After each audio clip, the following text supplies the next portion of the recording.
السلام عليكم.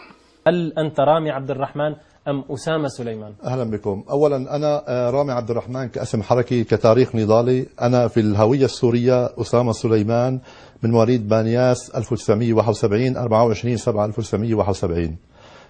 نشأت في مدينة بانياس، ترعرعت في مدينة بانياس من أسرة مسلمة سنية.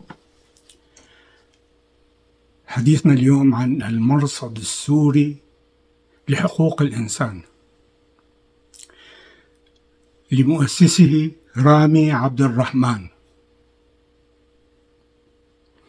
وهو مدير المرصد والناطق الوحيد باسمه. يعني من عجائب الأمور، مرصد ما له أي مرجعية، ما له أي علاقات بمنظمات حقوق الإنسان حول العالم.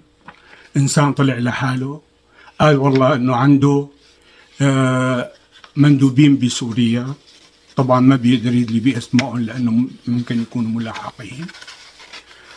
الناس هذول ممكن يكونوا ملاحقين، كانت عم تزداد الأعداد، والله يمكن 100 200، عندي 200 واحد، ومين قال أكثر، مين زاد 300، عنده 300 واحد متطوع بيشتغلوا بكل أنحاء سوريا. كيف هاي؟ ما بنعرف. يا ترى ما في حدا منا من وسط سوريا يحكي؟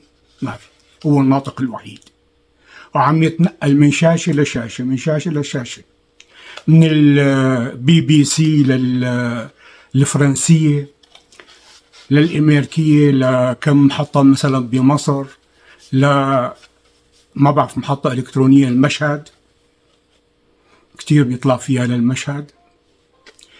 فهذا الإنسان العجيب مين هو؟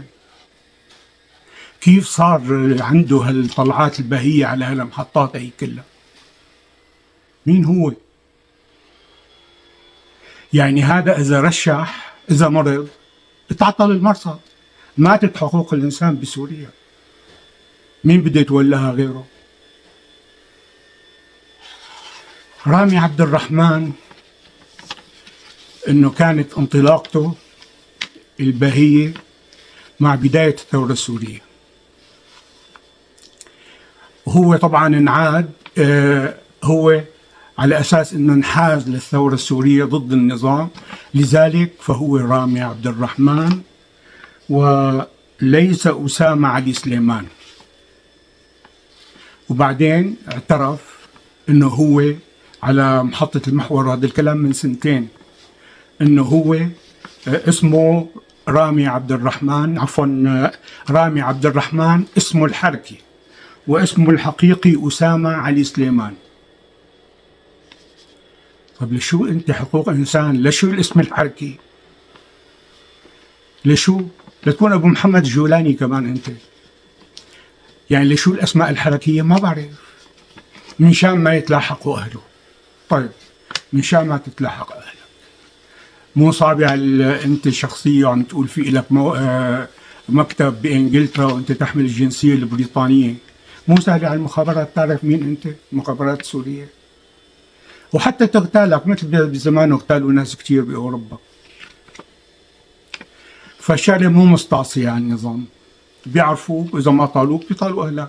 طيب سؤال تاني، طيب أنت طلعت على قناة الحوار وقلت إنه هذا اسمك الحركي وإنه اسمك أسامة علي سليمان. طيب يا سيد أسامة، أنت طلعت بهذا الكلام وورجيت جواز سفرك البريطاني وإخراج قيد عائلي وإخراج قيد شخصي إنه اسمك الحقيقي هو أسامة علي سليمان. طيب هذا الكلام من 2 سنين، ما عاد خايف على أهلك؟ ما عاد خايف على أهلك؟ ما عاد خايف على المندوبين؟ يقال إنه من المندوبين تبعه بسوريا قتل 6 وفي معتقلين. يا ترى أنت ما حكيت عن المعتقلين؟ ليش ما رحت على السجن صدنايا تدور عليهم؟ ليش ما حكيت عنهم بعد منا لهدول المعتقلين؟ هدول أقرب الناس المفروض لك، وأولى الناس إنه تبكي عليهم قبل ما تبكي على غيرهم، وقبل ما تبكي على ادعاءات باطلة. يعني مع بدايات الثورة السورية واقتحامات جيش النظام للبيوت بحمص وقتل واغتصابات وإلى آخره، شو قال عنه هذا؟ نزاع طائفي. هذا نزاع طائفي. الثورة بسوريا نزاع طائفي.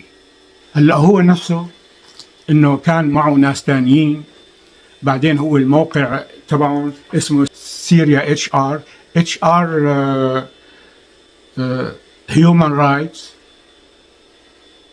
اذا سوريا hr.net. غير الباسورد واللي معه قال لهم باي باي، هو اللي عنده هذا المرصد السوري لحقوق الانسان. الثانيين ساووا سوريا hr.org، غيروا وفي له الموقع الثاني، بس ما حدا عرف غيره.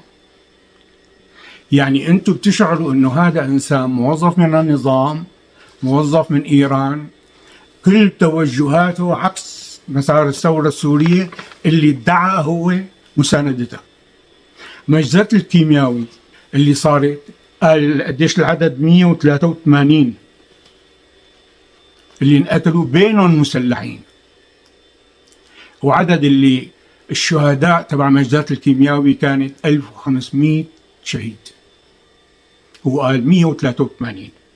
هاي الشغلة كمان من الشغلات المسجلة عليه للناشط لحقوق الإنسان العظيم. كان يحكي إنه روسيا مثلا شنت 300-400 غارة. هي ما رفع له جفن، هو عم يحكي انقتل 600 ولا انجرح 300 ولا كذا، عم يحكيها كأنه مذيع. أحيانا المذيع بتفلت معه وبيبكي بتدمع عينه. بس وقت هلا أحداث الساحل السوري صريخ، وكان منفعل لأقصى درجة، منفعل لأقصى درجة. وكان في عامل مزاد كمان، بالأول راحوا من المدنيين العلويين 300، بعدين 700، بعدين وصل لل 1180 أو هيك شيء يمكن بعتقد موثقين. طيب أنت عم تقول موثقين، هدول المحطات اللي عم تستضيفك ما قلت لك وين هالوثائق؟ أنت اللي عم تقول هدول لا يخفوا هن جرائمهم، لبسوا شلحوا المدني أو عيوا لبسوا لباس عسكري. طيب والله أسهل لهم يحملون بشاحنات ويرموها شي محل مو مبين، مثل ما عملوا جماعة فلول النظام. ولما بيحكي عن اللي بيصير، صار في إن الفلول اعتدوا على قوات الأمن وقتلوا، ما مهم العدد عنده وما عنده توثيق لشيء، ولا بيقول إنه انزعج يعني كتير من شانهم، ولا بيهمه إنه شو أخبارهم شو صار، ولا بيهمه أهاليهم. المهم عنده إنه يحكي إبادة جماعية، سماها إبادة جماعية. يعني هلأ بتطلع الساحة ما بتلاقي ولا علوي، كلهم بادوا جماعيا. طبعا نحن والقيادة أقرت بوجود تجاوزات وارتكاب مجازر، بس الأرقام اللي الفلكية اللي عم تنحكى هون القصة. وتجيش جيش إلكتروني له أول ما له آخر، هي قصة تانية. ونحن ما عندنا هالقدرات هي مثلا بالساحل لدعم التجيش الإلكتروني. هاي بدنا نقول ذباب إلكتروني، والله هي قنابل إلكترونية، هي قاذفات إلكترونية، مثل الصواريخ الدقيقة يعني تبع إيران. هاي صواريخ دقيقة، شيء مو طبيعي انتشرت بكل أنحاء العالم، إبادة جماعية العالمية. وهذا السيد رامي عبد الرحمن، أو بالأحرى أسامة علي سليمان. طيب أنت ليش ما استرجعت اسمك أسامة علي سليمان؟ يعني هي إنه هو على أساس من بانياس. أسامة علي سليمان توحي مثل ما بيقولوا إنك علوي. طبعا أنا برفض إنه كلمة يتهموك كونه علوي، ما هي تهمة، بس هو مجرد إنكاره لشيء كتير مصادر بتأكد إنه علوي، مجرد إنكاره لحتى شو ما قال شو ما تصرف إنه لا، هو مو مع العلويين لسبب انتماء طائفي، وإنما بسبب ما تعرضوا له. هاد نحن يا فرحتنا بالمرصد السوري لحقوق الإنسان، وما عم يتوانى نهائيا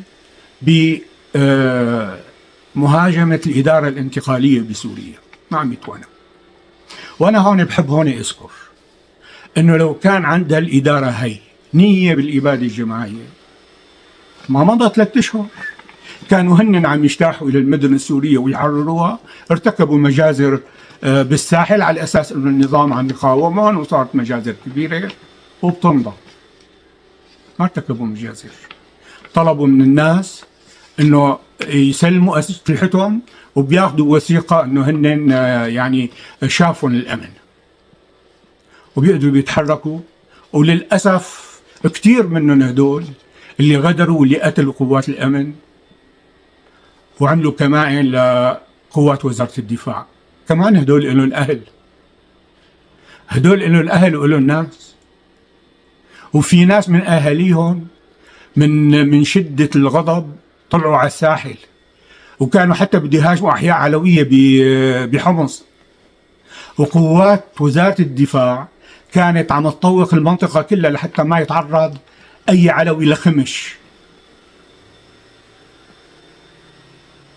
وهذا شيء مطلوب، وهذا شيء مطلوب حماية العلويين، ومطلوب حماية كل أطياف الشعب السوري. هذا واجب مقدر. ناحية ثانية، رامي عبد الرحمن بكل شيء بيتعلق بقسد كان ضد العرب ومع قسد. بيهجم الجيش الوطني، بيشتبك هو مع قسد. رامي عبد الرحمن بيجرب الجيش الوطني وبينسبه لتركيا، هو في منه يعني انه تدعم تركيا ومع الأكراد، وبيعمل انه ايقاع يعني تصرفاته بهون وبغيرها انه لا حتى يوقع الناس بالطوائف والقوميات ببعض. اكثر من هيك، تركيا تحتل عفرين، وتركيا استخدمت اسلحه محرمه دوليا. تركيا استخدمت اسلحه محرمه دوليا، فعلى طول الخط هو مع قسد ضد العرب وضد الاتراك. وحتى بيهاجم شخص أردوغان. يعني أنت منظمة لحقوق الإنسان، يعني بكتير مواضع بتشعروا أنه هو عبارة عن كاتب وعم يطلع ويحكي ويبدي رأيه السياسي ويشطح شطحات فيها كذب وتدليس ليشبع. الله يخلي سوريا من أمثال رامي عبد الرحمن. وهذا كل شيء حابب أحكيه اليوم. السلام عليكم.